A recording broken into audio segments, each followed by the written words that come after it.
Hello, Paul here from EMD Automotive at Canberra, Sydney. I've got this Porsche 911 992 GTS. I'm working on today. Customer complained that actual squealing and massive noise from the back of the car, so we took everything apart. As you can see, it's got the extra ceramic disc, so you can be very, very careful where you place this. Don't place it the other, always place it this way, not the other way, otherwise you scratch them. Very careful. Inspected everything here. I've cleaned all the dust off from here and underneath there. Here's the rear caliper as well. Got a little cover there, so still.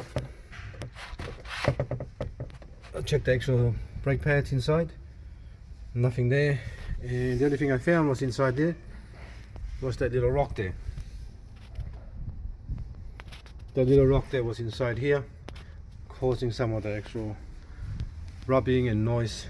So I'm just double checking everything from behind and all around it as well, and under here as well, to make sure everything's fine. So now we're gonna clean it, put some more of this grease here for the actual center lock from Porsche. I've got some, and then we'll put everything back together now. All right, thanks for watching, and please subscribe.